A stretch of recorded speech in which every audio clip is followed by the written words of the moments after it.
happening.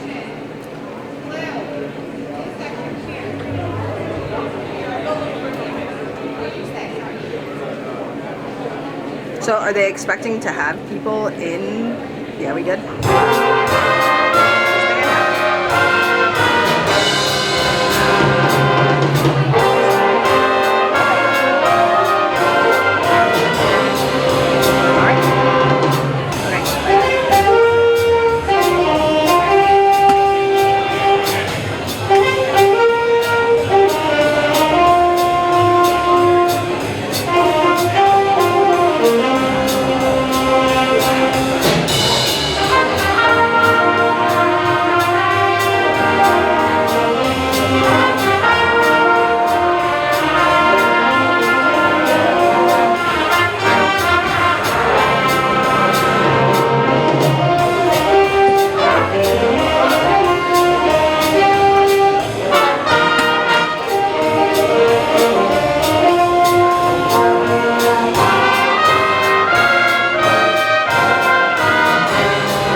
Oh, oh, Mr. Mana.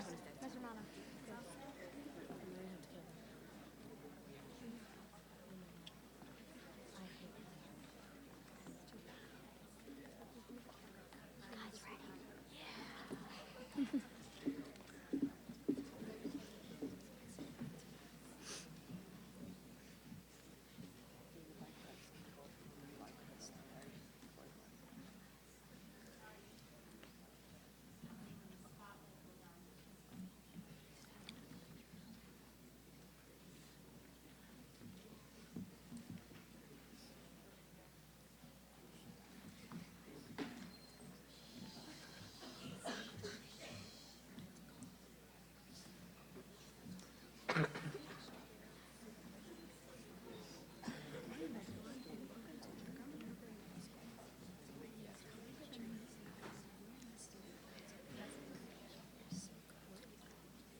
We have to wait till the people are there.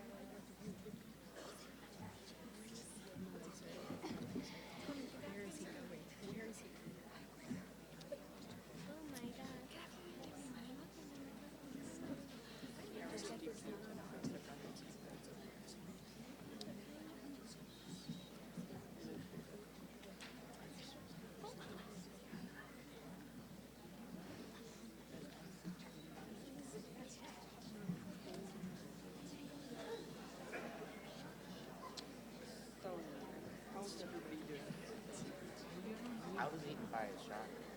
I had to do, I took my, I had a performance assessment and so she said this morning.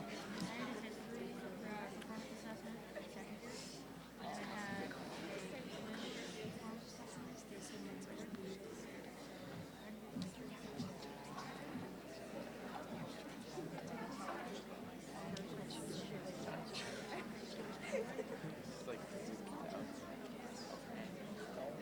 quite deep, but I'm just gonna wait on my thing.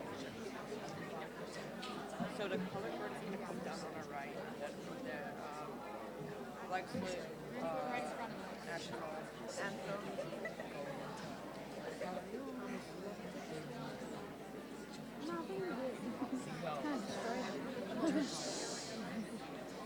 It's weird. They gave They don't even check it. Everybody's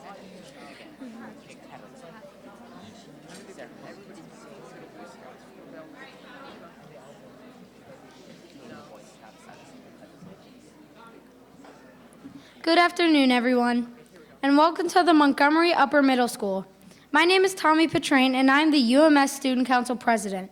We are so glad that you could all be here today to partake in this ceremony, recognizing the efforts of Wreaths Across America, welcoming this year's convoy, and honoring our veterans and their families.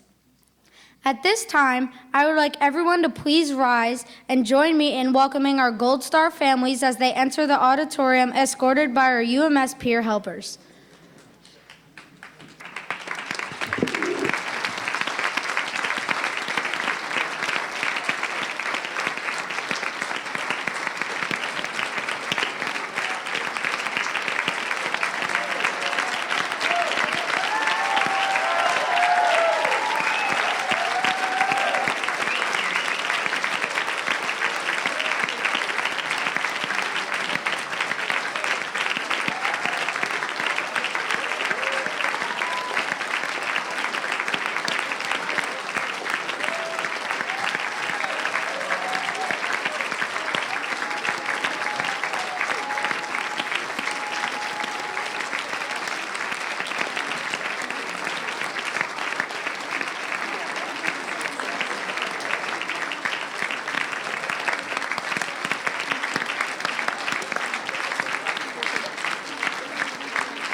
Please remain standing for the presentation of colors by First Corporal Greg Boyden and First Sergeant Donald Scar with the United States Volunteers. The presentation of colors will be followed by the Pledge of Allegiance led by Montgomery Boy and Girl Scouts.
And now a special treat as UMS 7th grader Genevieve Bembo performs the national anthem.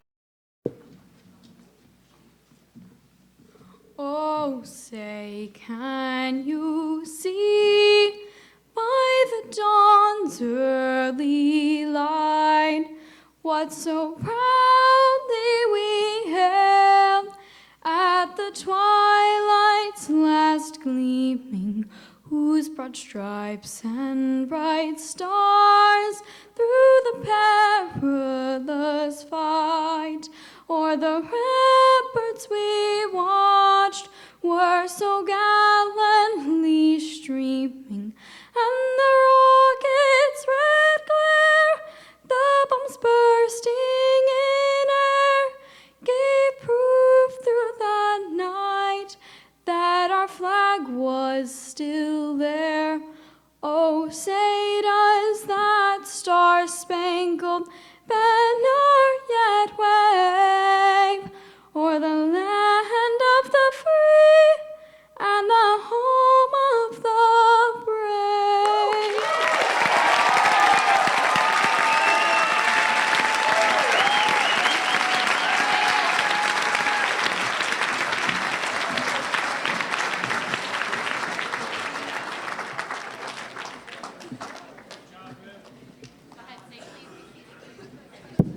Please be seated.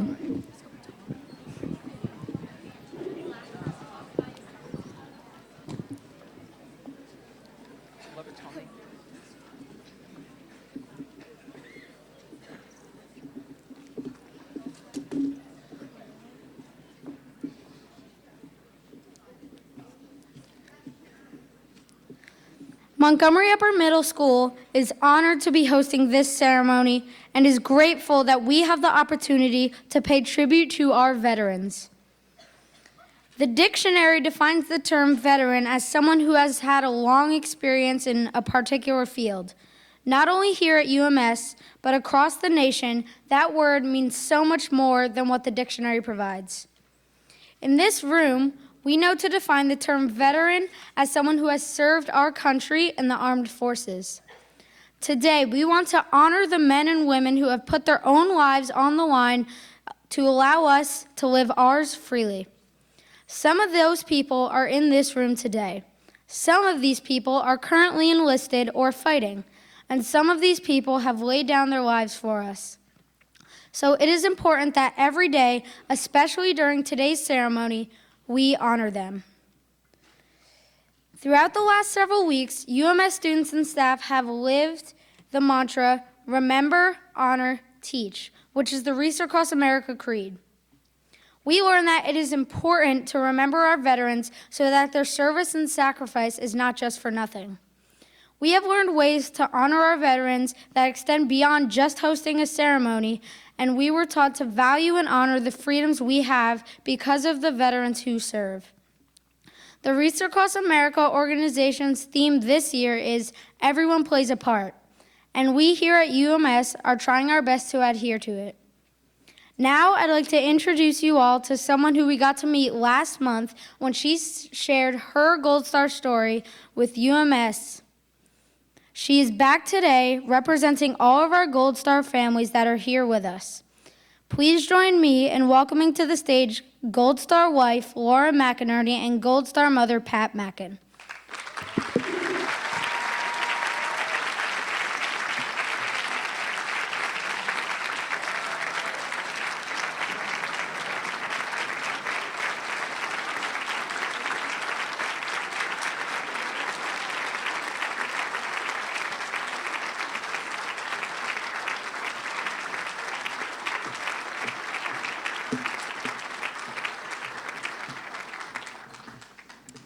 Hi, everyone. Thank you, everybody. Thank you, Mr. Delgado, and all the students and staff who made this beautiful event possible. Can you hear me? And welcome to our Reach Across America's convoy, especially the Gold Star families. We share the bond of loss, that club that no one asked to be part of, but that somehow we wouldn't change for the world. Our lives, sorry, pregnant, trying not to cry. Our lives were changed forever on a rainy summer evening almost 15 years ago. My husband, Mike, and 15 other Navy SEALs and Army Night Stalkers were killed when their helicopter was shot down by enemy fire on a rugged mountaintop in the Kunar province of Afghanistan. Mike was an only child, and he left behind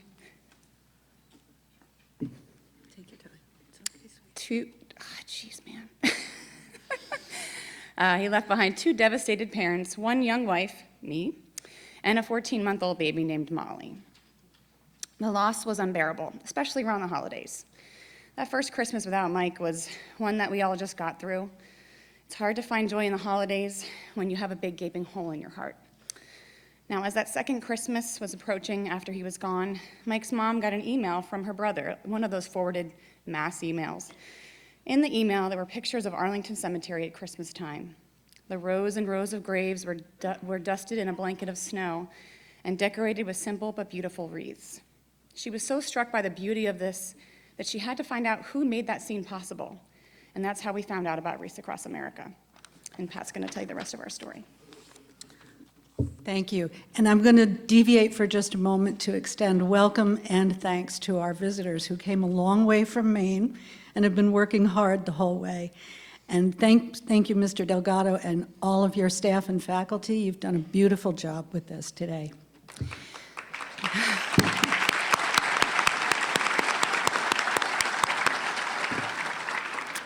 So I'll pick up the storyline from the email that I received from my brother.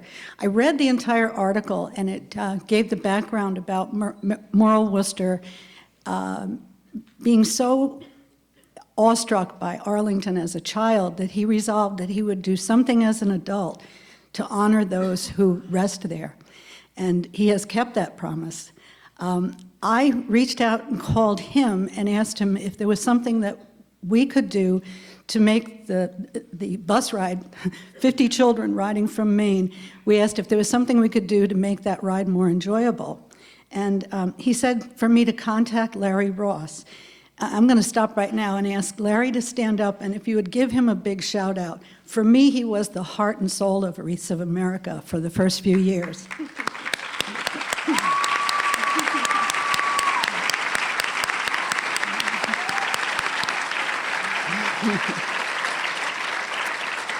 Thank you so much. I did reach Larry, and I explained what I was asking to do. And he was a little hesitant and a little curious, and he said, I told him I wanted to send some brownies, and I wanted to be sure that they'd be allowed to give them to the kids. And he said, well, that's very nice, but why brownies? And then I explained the story. When Mike was on deployments, Laura would bake brownies and send them, and those were his favorite dessert. And after we lost him, Laura and I made a kind of a ritual, a practice of placing a brownie on his gravestone whenever we were in Arlington. So that's why I chose brownies for the kids. And Larry hesitated again, and then he said, well, you know, I like the idea of the brownies, but how about if you bring them to Arlington and meet us there? And what a great idea. So that's exactly what we did. This was the second Christmas after we lost Mike, and that first one, it was very difficult. And I didn't think the second would be any better. But we got to Arlington, and we met the most wonderful people.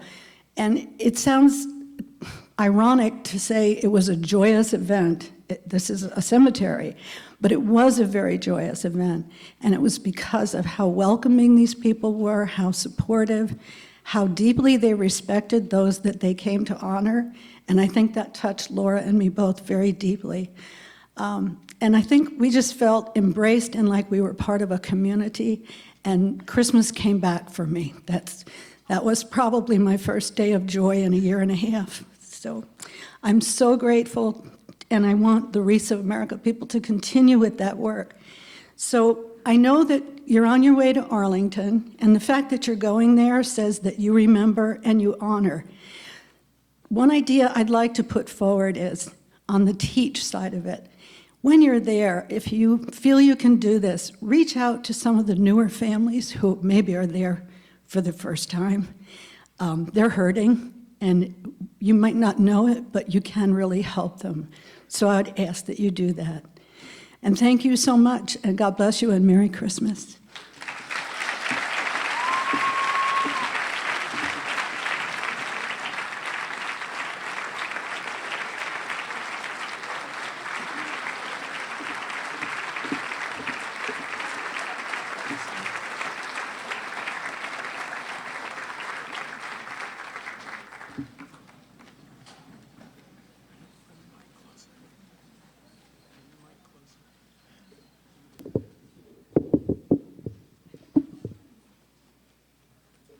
Thank you, Ms. McInerney and Ms. Mackin, for sharing Mike's story and the sacrifice your family has made for our country.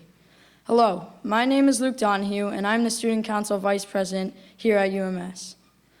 I get the honor of recognizing some other important people that are here with us today. Montgomery Mayor Sadaf Jaffer.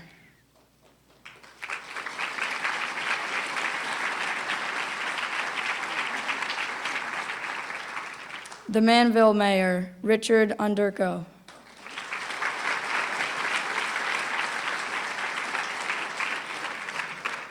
Senator Kip Bateman, along with Chief of Staff Roseanne Brown.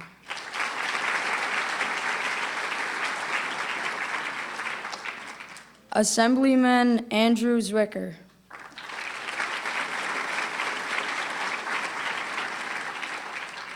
Director of Somerset County Veterans Service, Peter Nemec.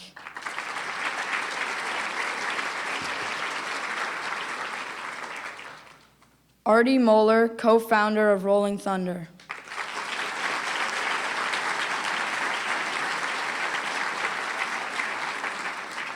Mike Baloney, who we want to give an extra special shout out to for helping partner up with our school to coordinate this amazing event.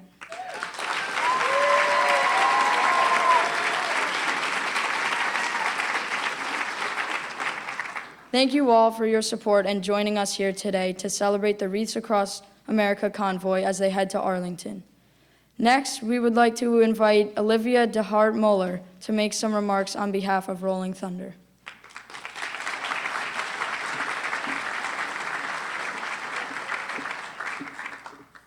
Hi everyone, my name is Olivia and I'm 14 years old. I live in Easton, Pennsylvania, and I'm in 8th grade at Easton Area Middle School.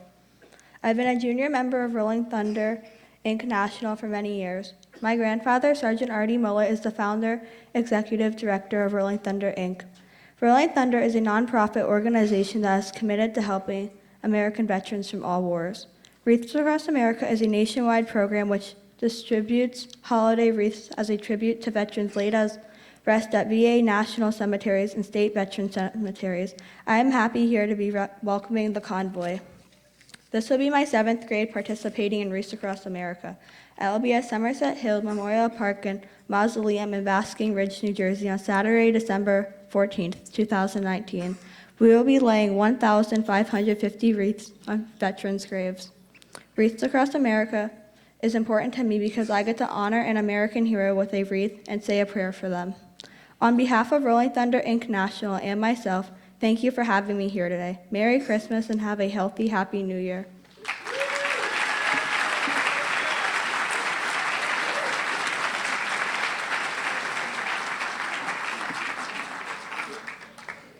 Hello, everyone. My name is Matthew Key, and I'm the Student Council Secretary. Since Veterans Day on November 11th, our school has launched a school-wide campaign to join in the mission of Remember, Honor, and Teach. We have participated in assemblies in which we learned about a veteran's personal experience, activities where Army recruiters allowed us to ask them questions, and then had us perform drills and exercises in a boot camp simulation. We wrote letters to veterans and families of veterans, including active servicemen and women from right here in Somerset County. Take a look at the display here and outside in our hometown Hero Hall to read a few for yourself.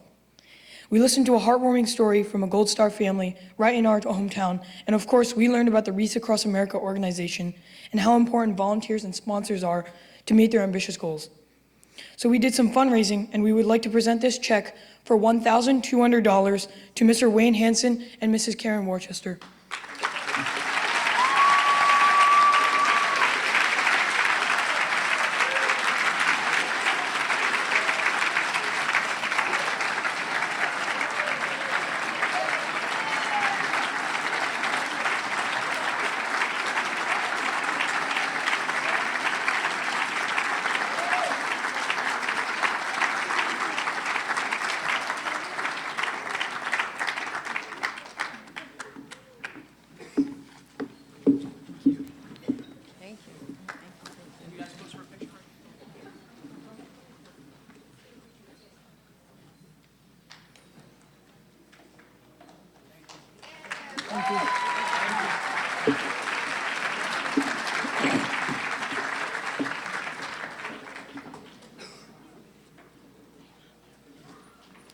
All of these events led us to this ceremony today. Here at UMS, we are changed for the better because of this campaign. When we hear of a soldier on the news who has lost their life fighting for our country, it has a greater impact. When we see a coming home video, we have more empathy for what those families have been through. And when we see someone wearing a military hat or a uniform, we will thank them for their service. At this time, we would like to show you a video which brings what we have been learning to life, followed by some authentic middle school entertainment.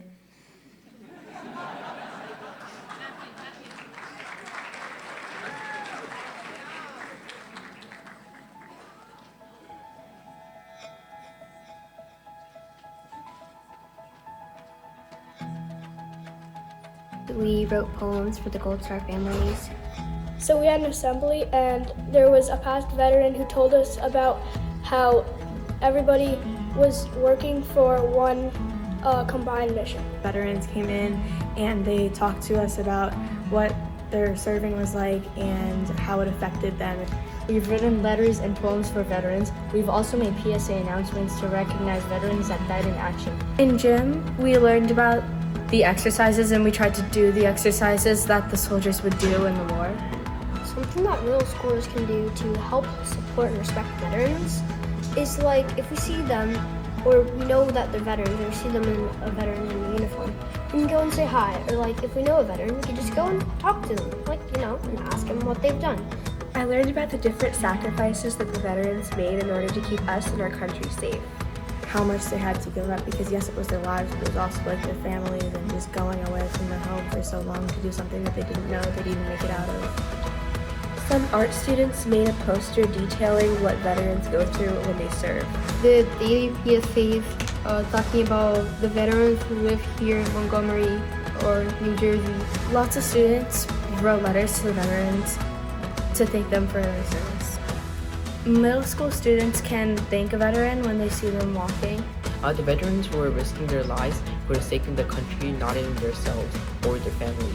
I had felt more empathetic towards them more than I had before. After this month, I feel like that I have learned that veterans have one of the toughest jobs in the world, and they risk their lives every day to help us keep our freedom.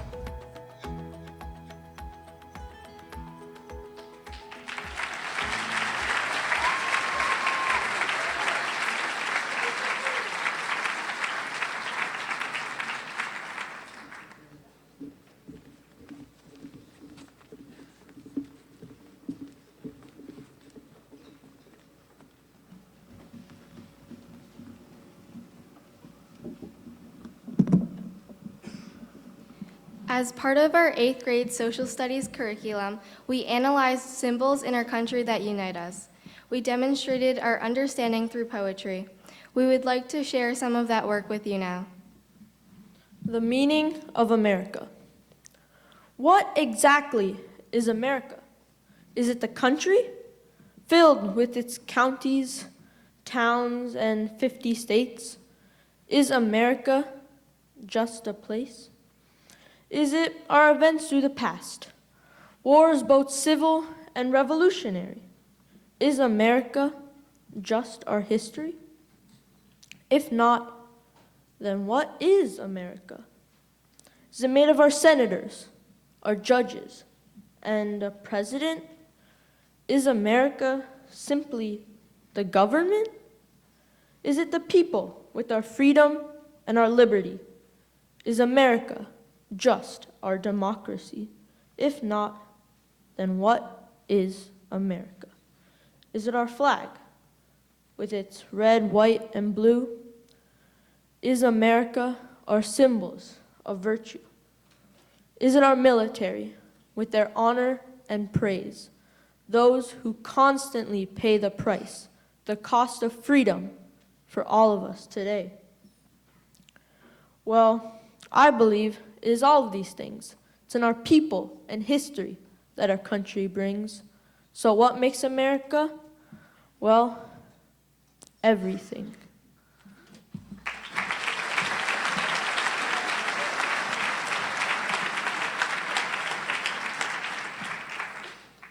Remembrance of spirit.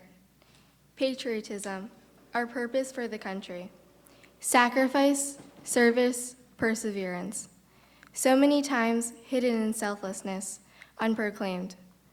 We could pass by every day one who has served and not know because of their ultimate spirit of patriotism, to serve for the country without want for recognition. So still, they deserve respect for their service and bravery and patriotism for our country.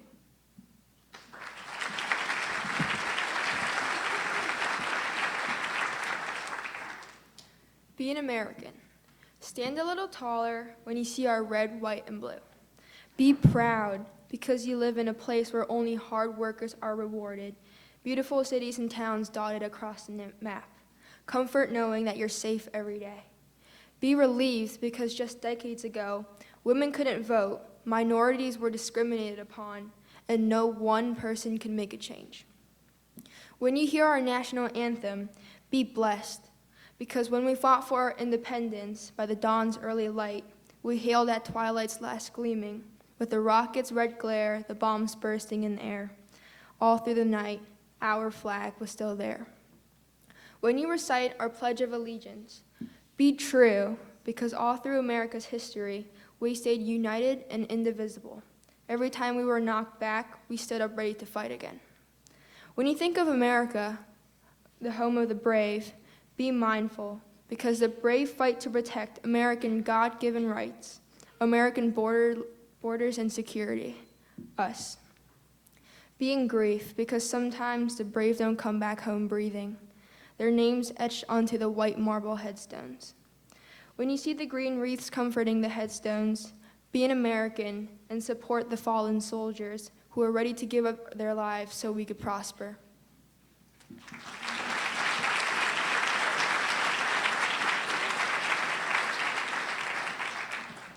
The American flag, the symbol of all true and fair. Flying high and proud, it serves as a savior of freedom and an advocate for the pursuit of happiness. Through its 50 stars, it demonstrates the unity that binds our nation together, and through its colors, it boasts our country's core values of vigilance, perseverance, and justice. The flag is the emblem of our democracy, the figure that makes sure our voices be heard, and the image of our people. It ensures that not a day goes by in which a soldier's life and contribution is forgotten, reminding us all to devote our gratitude to those who gave their lives so that we could live ours. It is eternally silent, and yet it speaks so loudly.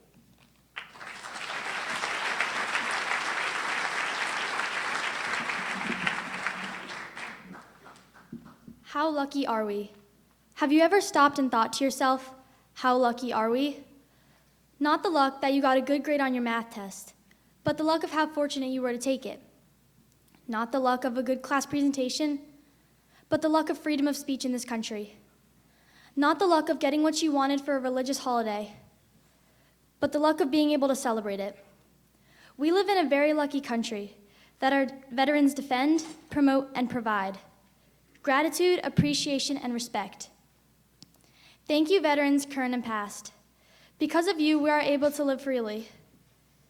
From all the sacrifices you make for us, we are able to have our voices heard. For all that you do, we salute you.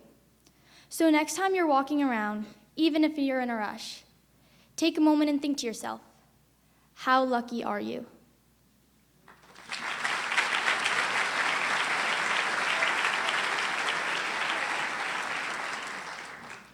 Through numerous battles, our nation stood fearlessly, our flag flying boldly and proudly like an eagle in the summer sky. The day that the Star-Spangled Banner emerged from the dust and smoke, emerged a nation that would advance to the world's finest. Our flag is symbolic of the dedication that our fathers gave and the lives that were sacrificed. Red represents hardness and valor of the soldiers and townspeople. Blue represents vigilance and perseverance against evil. 13 stripes for the 13 original colonies that broke free from Britain, and 50 stars for 50 states that hold together when our nation's conflicts thicken.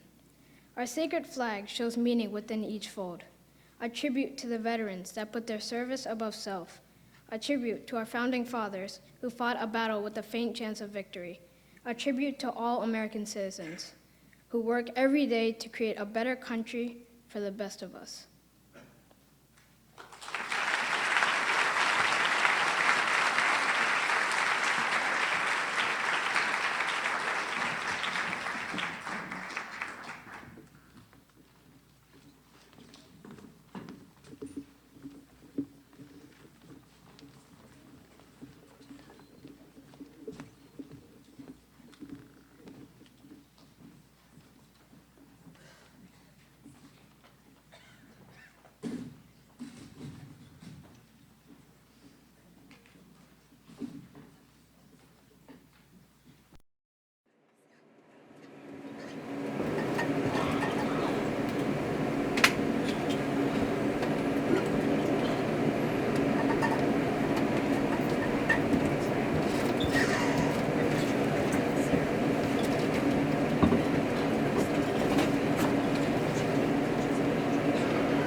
This song may remind you of the Civil War, as it is well known for acting as the title theme of the 1990 PBS television miniseries, The Civil War.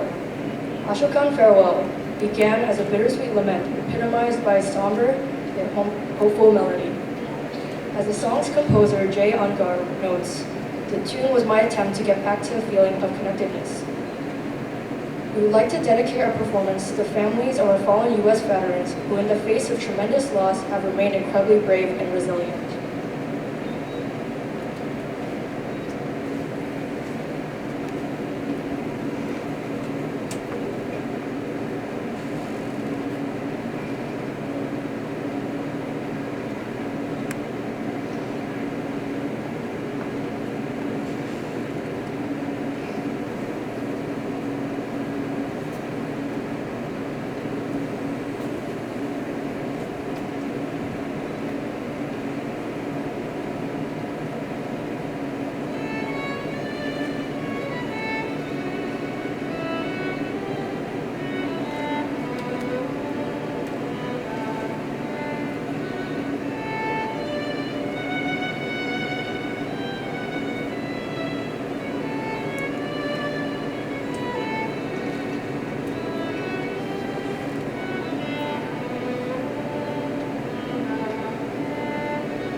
Let's give another round of applause for all the students who performed here today.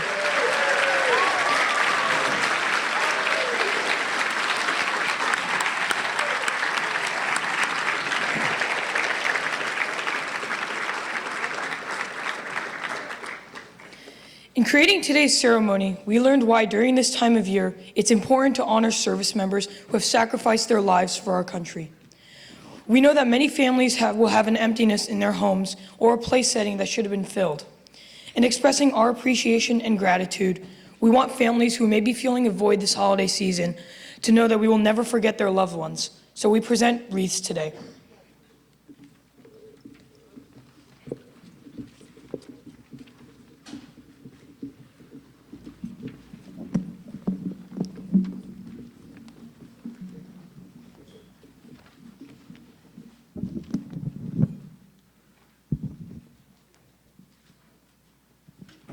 Testing, yep, it's working. 10 wreaths honoring Montgomery heroes will be handed out in just a few moments. We have 7 wreaths honoring the Army, Navy, Air Force, Marines, Coast Guard, Merchant Marines, and prisoners of war, and men and women missing in action that will remain on stage and later placed at the Montgomery Veterans Memorial. As a Boy Scout, the grandson of a veteran, and the nephew of 2 police officers, I am honored to be presenting the first wreath given out today. This wreath is in honor of all those who serve or have served from Somerset County. We appreciate their sacrifice and the sacrifice of their families.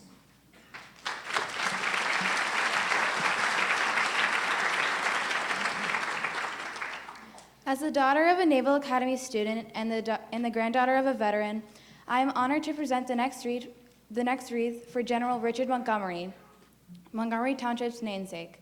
General Montgomery fought with fellow patriots in the American Revolutionary War and was killed in action.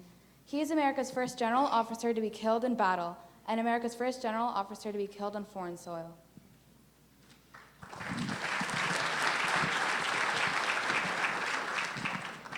As the nephew of a Vietnam veteran and the grandson of a sailor, I am honored to present the next wreath to Private John A. Cray, who served in the 4th New Jersey Volunteer Regiment for the Union Army during the American Civil War.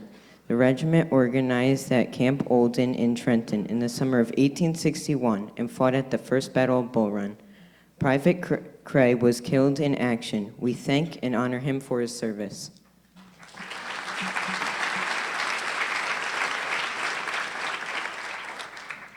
As the nephew of multiple New York City police officers, I am honored to present the next wreath.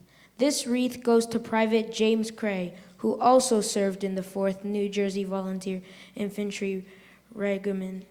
Private Cray enlisted in September 1861, and his regiment fought in battles including Bull Run and Appomattox Courthouse. Ultimately, Private Cray was killed in action, but his sacrifice is never forgotten.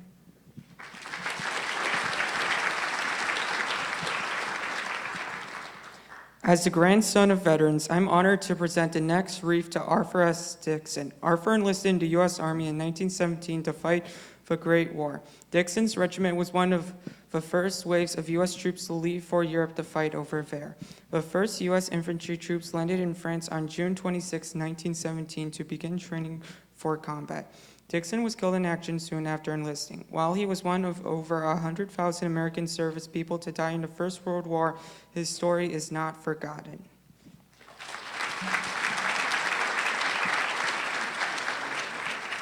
As a daughter of an Army veteran, granddaughter of a Navy veteran, and niece of a former Marine, and sister of an EMT, I'm honored to present the next wreath. This wreath goes to the Marine Private First Class Charles Rosspop, enlisted and served with the 1st Battalion, 24th Marines from 1942 until his death. The 24th Marines fought in the historic Battle of Iwo Jima. PFC Rosspop died of wounds sustained in that battle on March 5, 1945. Private Rosspop's headstone lies at the National Cemetery of the Pacific in Honolulu, Hawaii.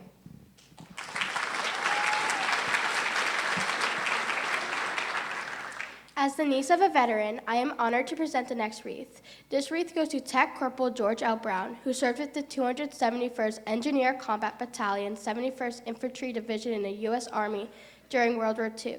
Tech Corporal Brown's division moved through Europe, eventually liberating a concentration camp. Tech Corporal Brown died on March 26, 1945. His sacrifice earned him the honor of being buried in Lorraine American Cemetery and Memorial in France.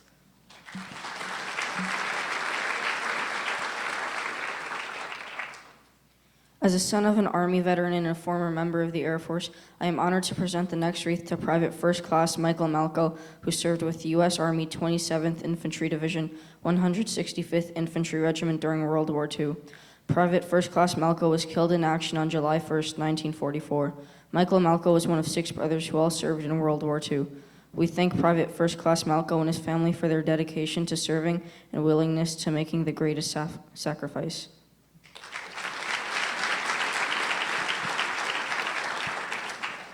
As a member of Civil Air Patrol and someone with connections to those who have served, I am honored to present the next wreath to Stephen H. Warner, Vietnam veteran. Stephen Warner was an anti-war activist who was drafted in 1969. When sent to Vietnam as a public information specialist, he repeatedly volunteered to go out into the field to write human interest stories about the combat soldiers. In February 1971, the vehicle in which Specialist Warner was riding in was hit by a rocket-propelled grenade, killing Stephen and 3 other American soldiers. We thank and honor Stephen for his dedication and service.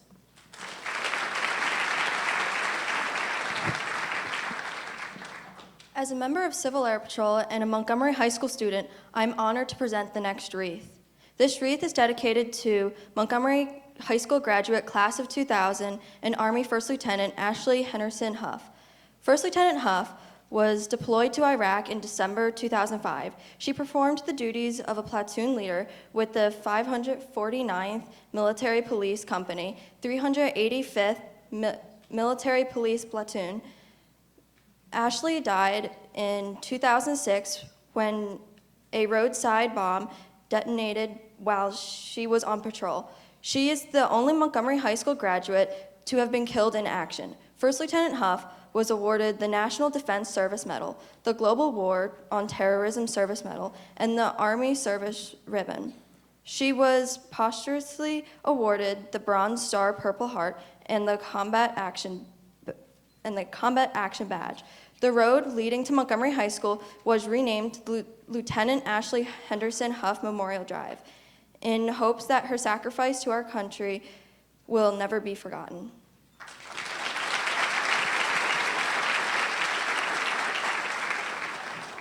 As a Gold Star child, I'm honored to present the next wreath to my dad, Lieutenant Navy SEAL Mike McGreevy. My dad was the officer in charge of Echo Platoon at SEAL Team 10, deployed to Afghanistan to fight the Taliban in Operation Enduring Freedom. On June 28, 2005, him and his men had attempted to rescue 4 fellow SEALs under attack on the ground. The helicopter he was on was shot down, and all 16 men aboard perished, including 8 Navy SEALs and 8 Army Night Stalkers. 3 of the 4 men on board ground were killed, leaving 1 survivor. At a total of 9 lives lost, it was the biggest single loss of life for naval special warfare since World War II. I was 14 months old at the time of his death. My dad was awarded several combat medals, but most importantly, he left behind so many that loved him, including myself, my mom, my grandmother, and my grandfather. He lived life according to the following principles: do justice, walk humbly, and love greatly.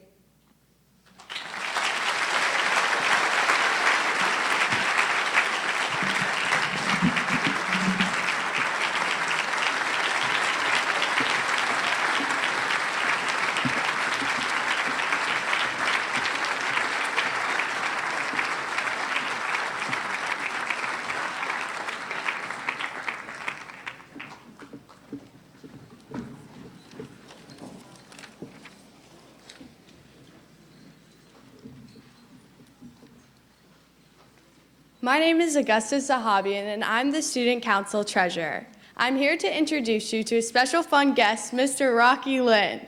Mr. Lin is not only an awesome professional country music artist, he is also a veteran of the United States Army. He spends much of his time honoring those who have served or who have served.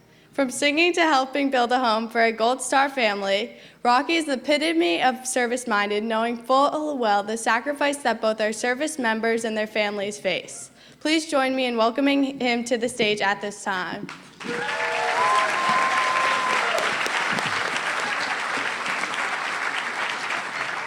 Well, hey y'all, how are you doing this afternoon? Thank you so much for having us. I'm just stunned by these young people and what a fantastic job they've done, haven't they? I'm gonna plug it in, Ken. I think I'm gonna plug it in. Mr. Corey, you and your staff, and the lady from the PTO that I met, I mean, what a great community and what some wonderful job you've done. Thank you, sir. Thank you so very much.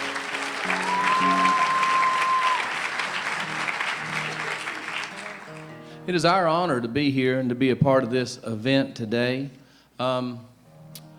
2005. That was the first year they asked us if we wanted to go over to Afghanistan and Iraq and sing at Christmas time. See if that helps it. And of course, that year we were lucky enough to have a big hit record, and I'd written a song on the Oak Ridge Boys' Greatest Hits album and Steve Wariner. But I grew up in an orphanage in North Carolina called the Barium Springs Home for Children. And the last thing that I wanted to do was go over there and say, boy, look at me, look at what I've done. So we didn't. I wrote a bunch of songs on an album called Songs for Soldiers.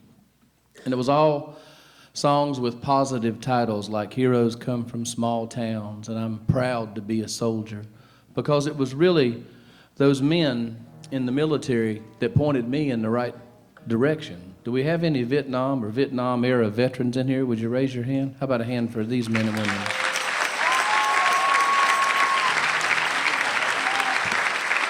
I think so. I don't know, I put a new one in it. But, and they were the ones, when I first went in the Army, that pointed me in the right direction, told us where to go and how to do it, and I look at them as people who had helped us get where we needed to go. So what I decided to do was write a bunch of songs for them. And so what we'd like to do, if we could, is share with you for a few minutes what it is we do over there. So let me set the stage for you.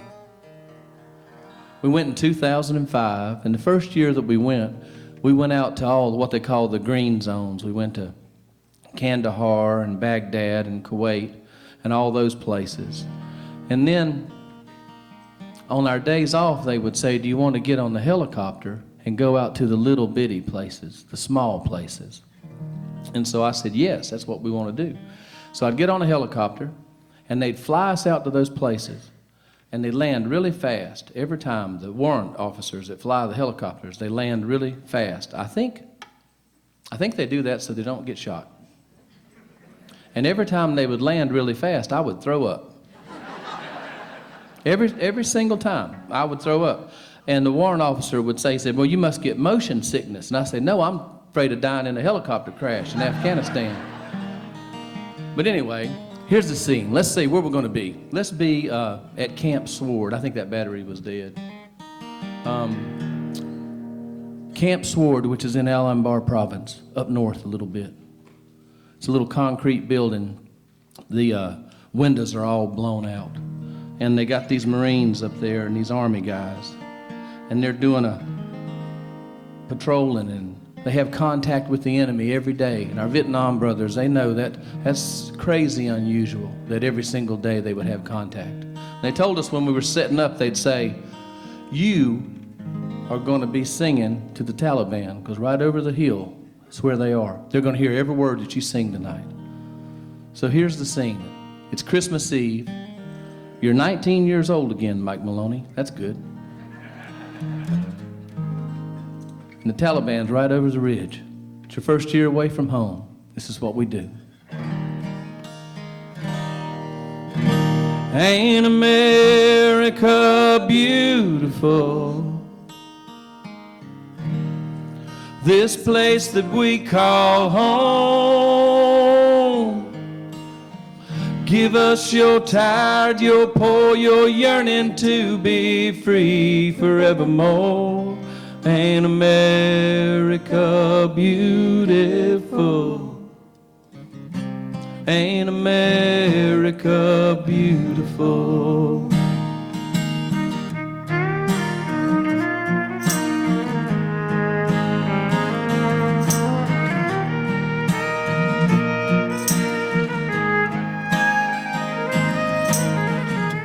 From the cities to the farmland,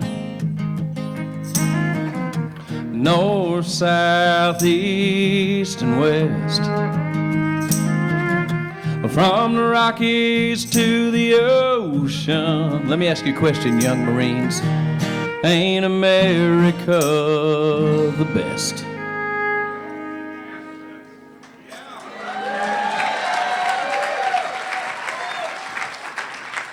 Did y'all hear that part about being 19 years old?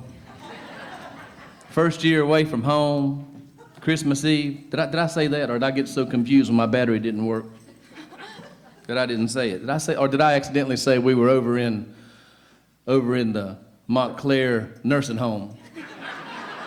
Retired Montclair nursing home, waiting on the green Jell-O, not the red Jell-O. Is that what I said? I'm sorry, folks. Apologize. I just got all flustered. Garth Brooks got somebody that handles this. 19 years old, first year away from home, Christmas Eve. Let me ask you a question, young Marines. Ain't America the best? Ain't America beautiful? This place that we call home. Give us your tired, your poor, your yearning to be free forevermore. Ain't America beautiful? Ain't America beautiful? Well, we all came here from somewhere. Lord, help us not forget that we're all in this together. One more time, let them hear it in Paris. Ain't America the best? Ain't America beautiful? This place that we call home. Give us your tired, your poor, your yearning to be free forevermore. Ain't America beautiful? Ain't America beautiful? That lady in the harbor with her torch held high, the Mississippi River and that Cougar sky. Ain't America beautiful? This place that we call home. Give us your tired, your poor, your yearning to be free forevermore. Ain't America beautiful? Ain't America beautiful? Ain't America beautiful? Ain't America beautiful, folks? Yeah. So, would you, ladies and gentlemen, please help me in joining in a round of applause for welcoming Staff Sergeant DeSalle to the stage. Come on.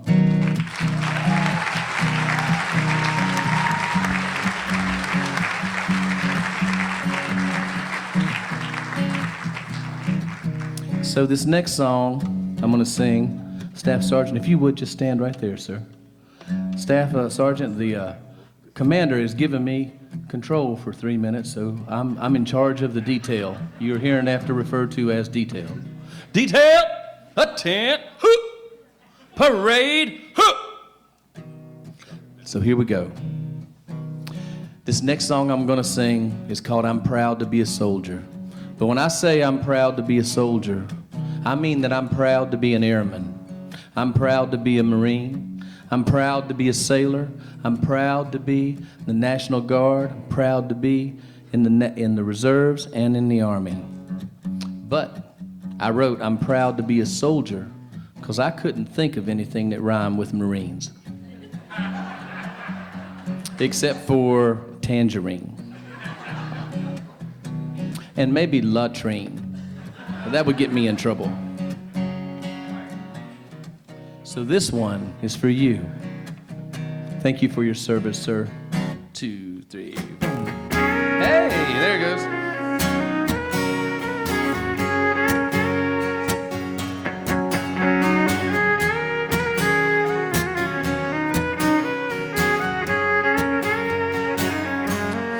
I am a volunteer. I choose to be right here. This is my job. This is my life. This is who I am. This is what I do. I'm one of the fortunate few. 'Cause I followed my heart and I know what I'm doing is right. I'm proud to be a soldier, to offer my life in this fight for the red, white, and blue. I won't back down, I'll stand my ground along with all the others, my band of brothers. Say it loud, I'm proud to be a soldier. How about a hand for our staff sergeant up here?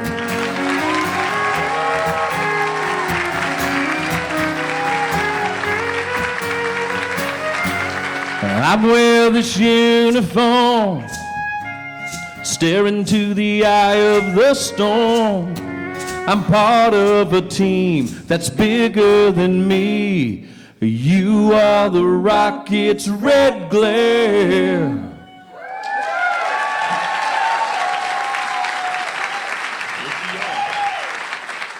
I have written words that have been sung on the Grand Ole Opry, on national TV, and by big stars. I've never written a line that I'm more proud of than that. And every time, imagine, we're getting ready to leave for our 16th year going to Afghanistan and Iraq. We leave next week. This will be, I always call up a bunch of young men and women and I sing that when we point at them and say, you are the rocket's red glare. 8 times out of 10, some young man or woman goes, I am. I am the rocket's red glare. And they get it because they really are the tip of the spear. You're talking about your wonderful son. I remember the 160th Special Operations Division, the Night Stalkers. I played that event for your family when that helicopter crashed. So we're going to do that verse again since I like it so much. And when we get to that part where we always stop and point, you're welcome to stand up and point and say, you are the rocket's red glare as well. I wear this uniform and stare into the eye of the storm. I'm part of a team that's bigger than me. You are the rocket's red glare.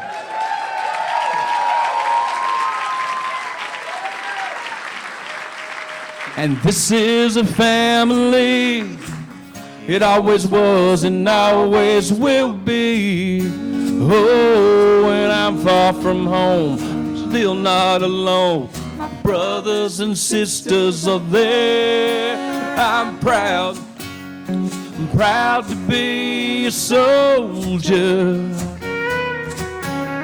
to offer my life in this fight for the red, white, and blue. I won't back down. I'll stand my ground along with all the others, my band of brothers. Say it loud. I'm proud to be a soldier. Just like my father, his father, and his father before. We'll keep this flame burning and honor these colors he wore.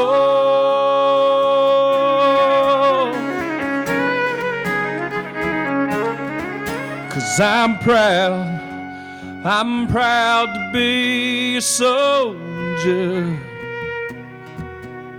to offer my life in this fight for the red, white, and blue. I won't back down. I'll stand my ground along with all the others, my band of brothers. Say it loud. I'm proud to be a soldier. Say it loud. I'm proud to be a soldier.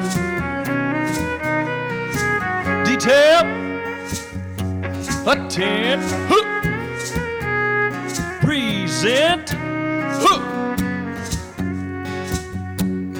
what up, Ladies and gentlemen, Staff Sergeant DeSalle, serving our country. 'Cause I'm proud to be a soldier. Thank you for your service, sir.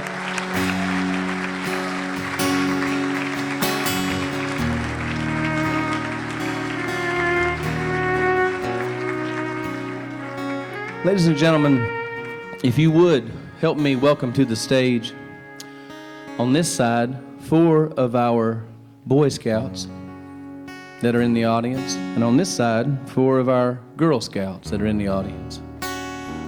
How about a hand for them? Come on.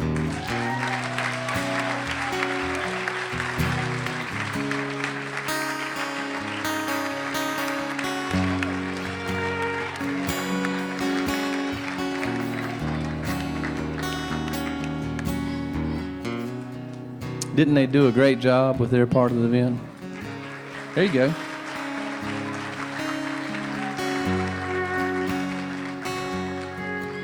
And as they make their way on over here, these young men, I say that it wouldn't be right for us to come in here tonight and not do something special for those men and women that didn't make it here, that aren't here with us anymore. You see, that's why when people say that I'm a veteran, I get nervous, because I was in the Army. I was a paratrooper in the 82nd Airborne. But when I joined the Army, it was peacetime. And that's not the case for that young man that graduated from UMS. He knew he might not go to Fort Bragg like I did. He might go to Afghanistan or Iraq. And they'll sit at upper middle school or lower middle school, and they'll raise their hand when they graduate high school and say, "Send me. I'll go." That's a different kind of person. Because I guess since we're just us, in the interest of full disclosure, when I was in the Army, the only thing I wanted to do was get out of the danged Army. See, I was going to go to California and be Eddie Van Halen. Except taller and more handsome. Then I got to California, and I realized I talked like this. And I didn't drink, and I didn't do drugs, and I was faithful to my wife, and I went to church. That wasn't gonna work out there. So I moved to Nashville. I was gonna be Tim McGraw. Except taller, more handsome. Today, as we stand here, we are currently shooting for Willie Nelson.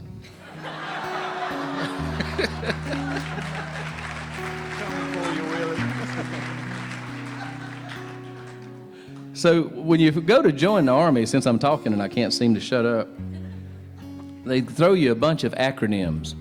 Acronyms are letters that stand for something else. First one you get is called the ASVAB, Armed Services Vocational Aptitude Battery. And so I cut school in the 11th grade, because I told you I grew up in an orphanage. And I went to Hickory, North Carolina, and I took the ASVAB. And you are not, that's back before computers and before high school students were making movies and websites and doing all the great things these kids are doing. They gave us a number 2 pencil and you fill it out. And I must have got on the wrong line, like filled out number 2 where number 1 was, because this next thing I can't even believe happened. I scored 100 on the ASVAB. I did, which meant I could have done anything. I could have been in transportation like Sergeant DeSalle. I could have been in all the great things that Mike Maloney done, or maybe I could have been lucky enough to be in a unit like Artie Muller.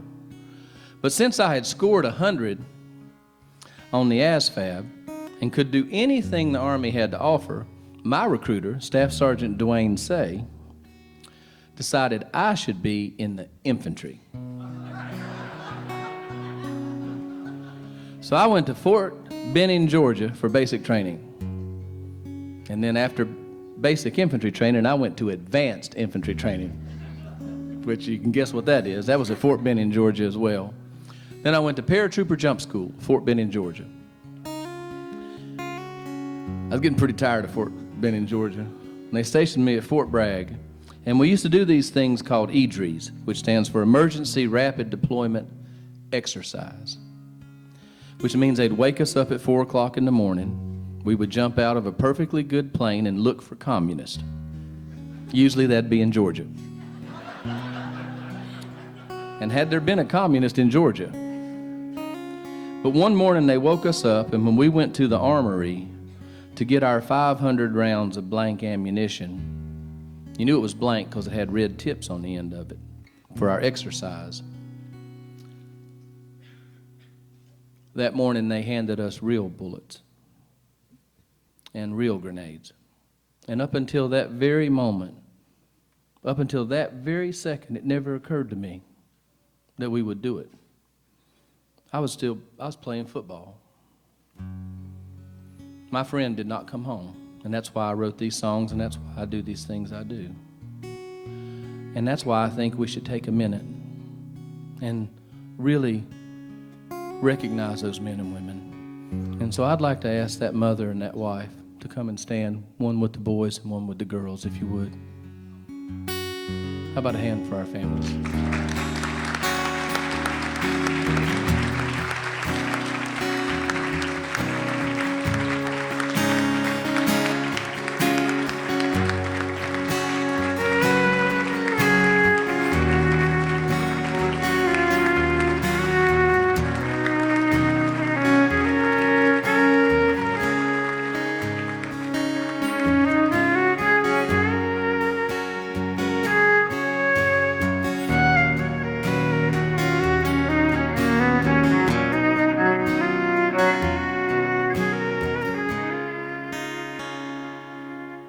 18 and called for duty,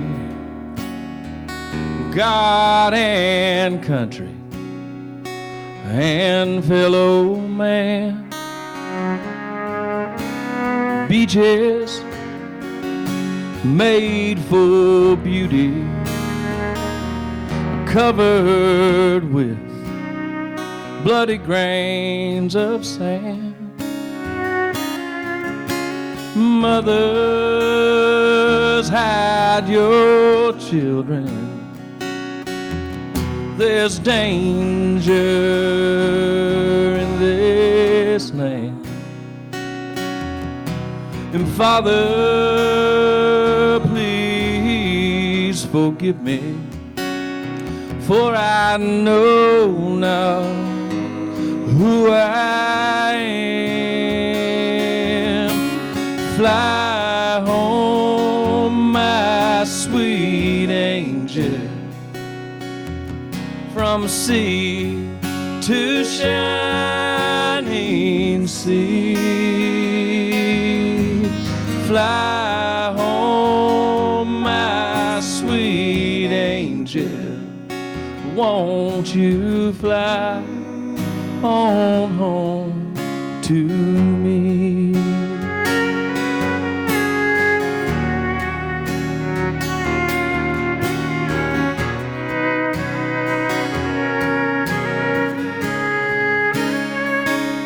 Well, I can hear the devil's calling, bombs and sirens fill up the air, and I can see my brothers falling everywhere, God, everywhere. Mothers,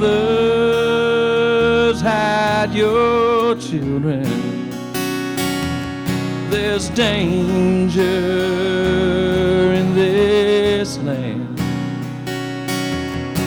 And Father, please forgive me, for I know not who I am. Fly home, my sweet angel, from sea to shining sea. Fly home, my sweet angel, won't you fly on home to me?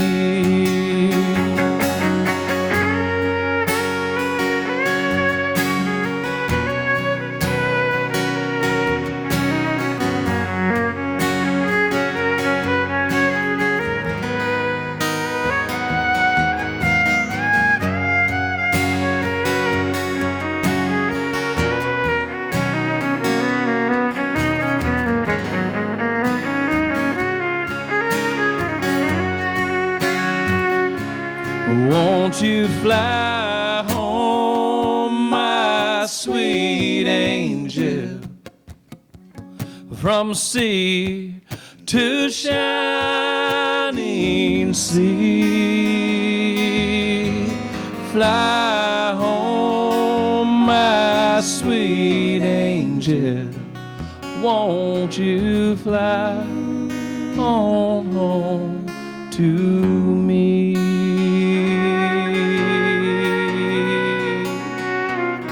Won't you fly on home to me?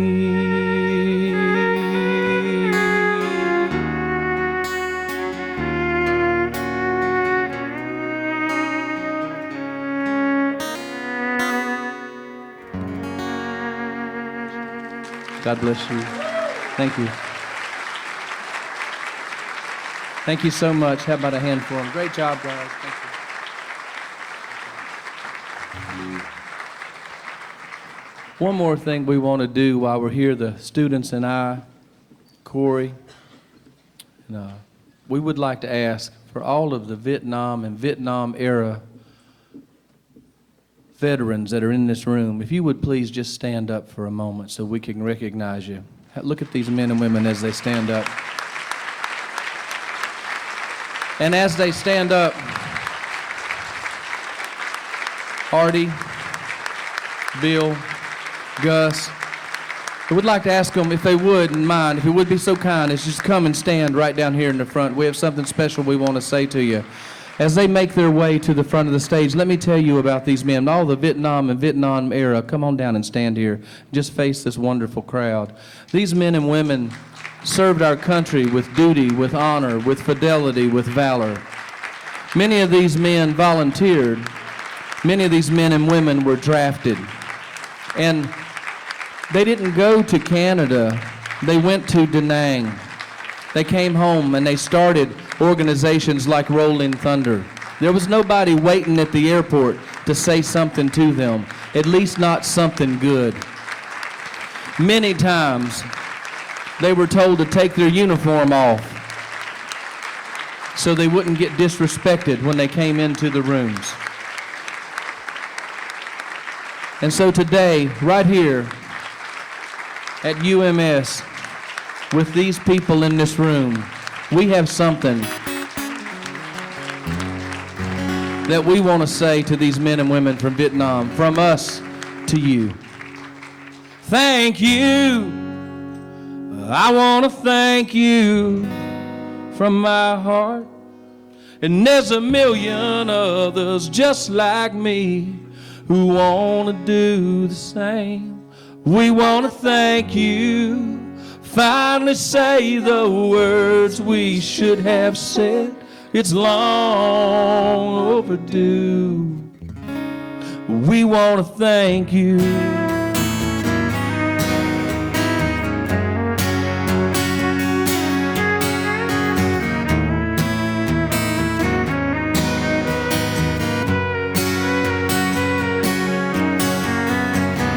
This song is for all you did. I saw you back when I was a kid. Saigon was burning on my TV. And I remember when you came home, you must have felt all alone. Well, it's a little late, but I won't say it. Thank you. I want to thank you from my heart. And there's a million others just like me who want to do the same. We want to thank you. Finally say the words we should have said. It's long overdue. We want to thank you.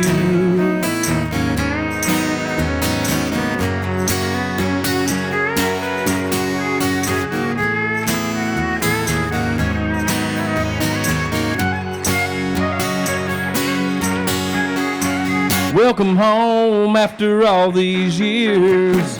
We've seen the wall, we've shared your tears. 58,479 strong. Brave men and women fell. Lord knows it must have been hell. And I'm sorry that it took so long. Thank you. I want to thank you from my heart. And there's a million others just like me who want to do the same. We want to thank you. Finally say the words we should have said. It's long overdue. We want to thank you. Yes, it's so long overdue. Thank you. Thank you. What would we like to say to these men and women? Welcome home, brothers. Welcome home.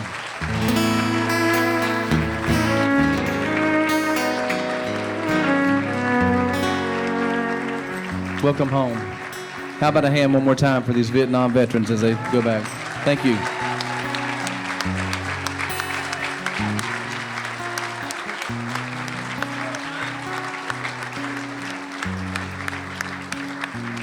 So,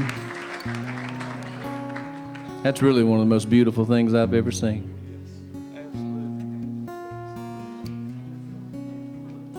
So I have one more story and one more little song before we end.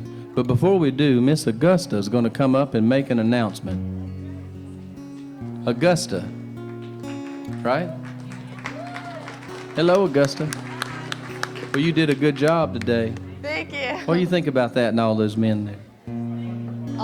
That's thankful. something. You go ahead. I'm going to play real soft while you talk. Okay. Hey, my friend. Hello, my friend.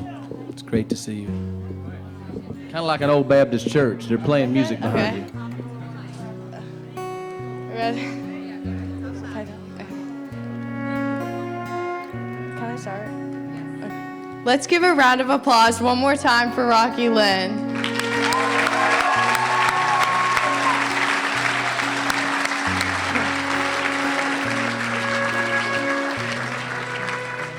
Thank you, Rocky, for entertaining us here today, and thank you for all that you do in honoring our troops, our veterans, and their families. What an honor it has been for my classmates and I to host this event here today at UMS. We leave today's ceremony profoundly moved and with our hearts full of gratitude. Here at UMS, we will not forget to be grateful, and we will not forget the sacrifices veterans and their families have made. Thank you everyone for coming and for being a part of this beautiful ceremony. At this time, I'd like to kick it back over to Rocky Lynn one more time to close us out with a final patriotic medley. How about a hand for Augusta? So, I'm going to tell y'all this story. So I was sitting on my couch one day, this is in 2003, and my telephone rang. And this man on the other end of the line, he said, "Hello, my name is Donald Rumsfeld. I am the Secretary of Defense." And sadly, folks, I said, "Well, I'm the Queen of England." And I hung up. I hung up on the Secretary of Defense. Well, directly the phone rang back, and it was this lady. She said, "Hello, my name is Linda Kassarian. I am Director of Affairs at the Pentagon. Please don't hang up on me." And anyway, she put him on the phone. And remember that song, Home, that I sung earlier? What we did that was just that year is a friend of mine had made a video in Minnesota where I was living that showed soldier things during the verse, and then in the chorus it showed the men and women from Minnesota who had died. And so I wanted to show it to the moms and the dads, so we got on our motorcycles and we went to their house and we gave them a copy of it. That's how we started Tribute to the Troops. And one of those family members had sent that to Donald Rumsfeld, and he had it on his desk. And he said, "I've got this song that you wrote, and we're starting a program called America Supports You. And we think we might want to use your song as our theme song. But there's one thing," he said. He said, "in the second verse, where the soldier's afraid, he's not sure he wants to be there, could you change that and make it all positive and upbeat, because we want it to be all positive and upbeat." And I'm glad that I can sit here in front of my mentor, Artie Mueller, today and say that I didn't even think about it. I said, "No, sir, I can't change one word of that song. Because on that mountaintop in Nicaragua, we were afraid." But what's your program about? What is it you want to do? And he said that what they wanted to do was what happened to these men and women from Vietnam never happen again.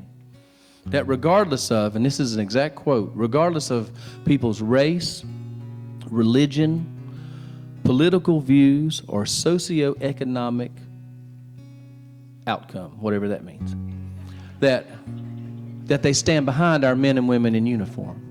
And I said, "Well, I will write you that song." He told me he never expected to hear from me again. But there were two things that Secretary Rumsfeld didn't know. You see, I think songwriting is like farming. When I'm playing my guitar or trying to make it work,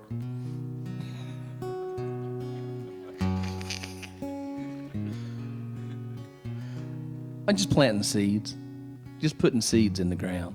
If God makes it rain, something might grow. So the two things they didn't know was, one, that I had a recording studio in my basement and that God was about to make it rain. So these other songs I've sung, I might have had a little hand in writing those, but God wrote this last one. Because I sat down on the couch and I turned on my cassette recorder, and when I'm done, I'll tell Lauren what a cassette is. And however long this song is how long it took to write. I recorded it, I went down in my basement, and I Federal Express mailed it to Donald Rumsfeld, Secretary of Defense. $10.75 overnight mail. He never paid me back. And he called me the next day and he said, "This is it. This is our song.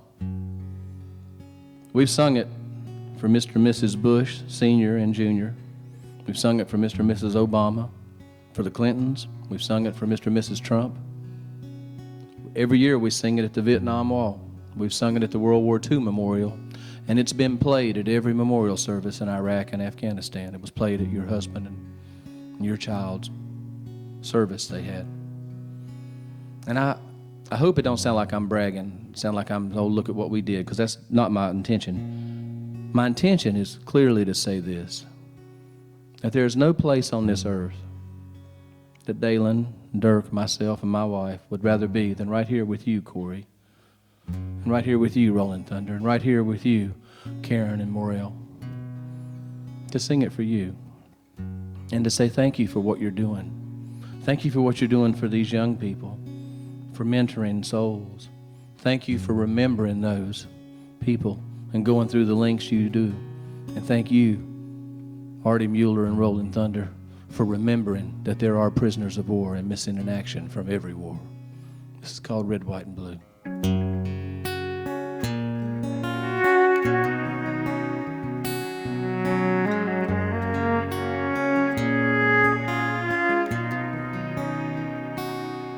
Well, they come from every corner of our country. The cities, the mountains, and the farms. Modern day Minutemen and women, like our heroes from the past. Whenever we need them, all we had to do was ask. They're Christian, they're Muslim, and they're Jew, but they're all red, white, and blue.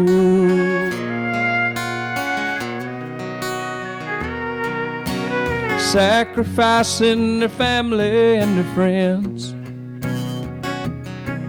for our country and the freedom they defend. Giving everything they've got, some have had to give it all. The black man, the white man, and the Sioux. The middle class, the poor, and the well-to-do. They're all red, white, and blue. And when their duty calls them to stand guard and patrol, they represent with honor the values we uphold. They are the proud Americans, tested, tried, and true. They're red, white, and blue. How about a hand for our men and women still downrange this evening? In Afghanistan and Iraq, in Syria and on the border of Iran.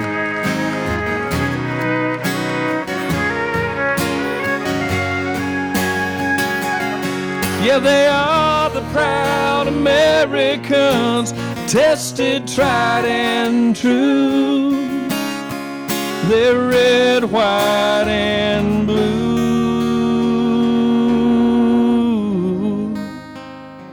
They're all red, white, and blue. Like me and you.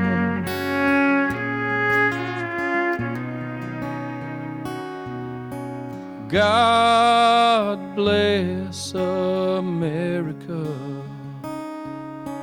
land that I love. Stand beside her and guide her through the night with a light from above. From the mountains to the prairies, to the ocean, white with foam. God bless America, our home, sweet home. from the mountains to the prairies to the oceans wide with foam. God bless America, our home, sweet home.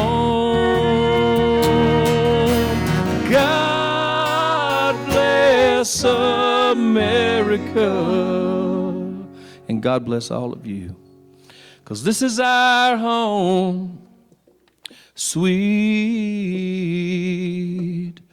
Oh, say, can you see by the dawn's early light what so proudly we hailed at the twilight's last gleaming, whose broad stripes and bright stars through the perilous fight o'er the ramparts we watched were so gallantly streaming, and the rocket's red glare, the bombs bursting in air, gave proof through the night that our flag was still there. Oh, say, does that star-spangled banner yet wave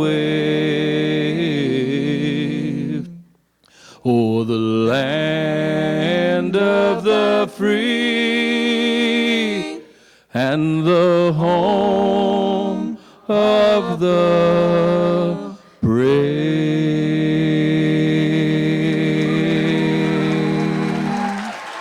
Thank you. Thank you so very much.